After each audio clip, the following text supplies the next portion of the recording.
Hi, I'm Dana Obleman. This video is for my free sleep course for babies 13 to 24 months right here on YouTube. If you feel like you could use some more guidance, and check out Sleep Sense Plus, the link is in the description below.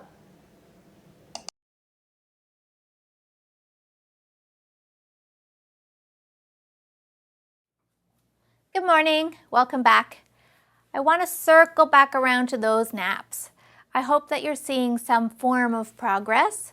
Usually it's in the initial put down that it's taking less time or no real intervention from you for your child to fall asleep, and that's worth celebrating.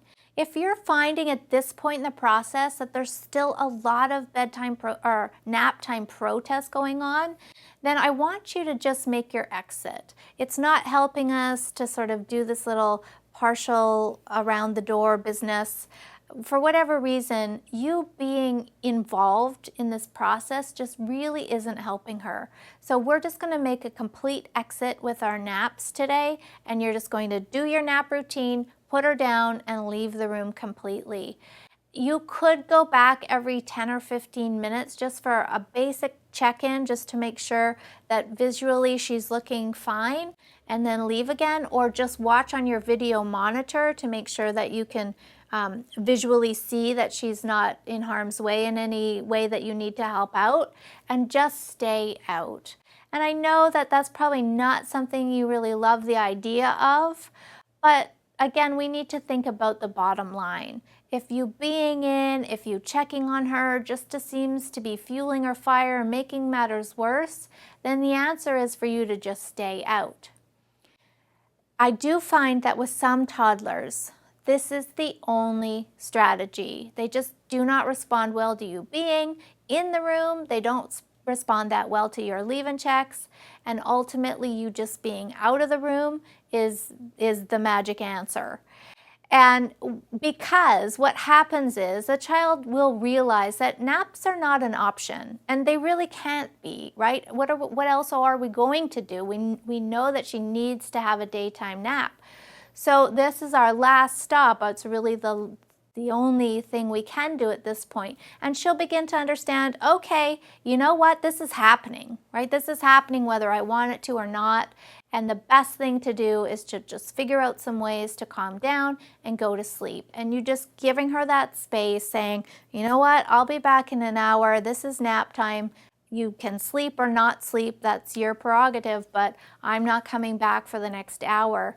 Then that's where we really see the turnaround, and the child does start taking a nap and start taking a proper length nap. Now, if that's not the issue and you're doing pretty well with the initial put down, but it's still the length that's not coming around, then I'm going to ask you to bump up your wait time a little bit more. Days ago, I asked you to wait at least 10 minutes before you went in at all. Now I'm going to ask you to bump that up to 20 and see if waiting those extra 20 minutes just encourages her to go back to sleep. A couple of other small tips around naps is that darkness is very important. So if you're not getting very good length yet, check the darkness level and see if there's any feasible way in which to make this room even darker, with extra blankets or taping the curtains to the wall so nothing's peeking in around the sides. That can absolutely help with that daytime nap.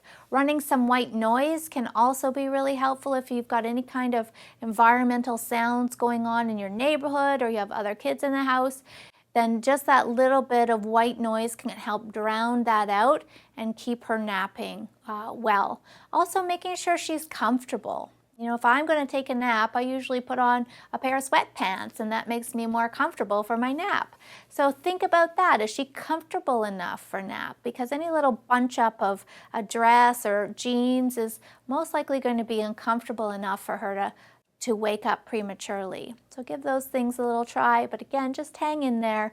We probably have another week or so before we see the length show up. Okay, so tonight, last night I asked you to move your chair so that the child could just see your toes. Now we're going to just stay in our chair completely out of view. So just slide your chair a little bit back. So now you're there, but she can't see you anymore. You can say your key phrase to let her know, I'm here, but you just can't see me, and that's okay.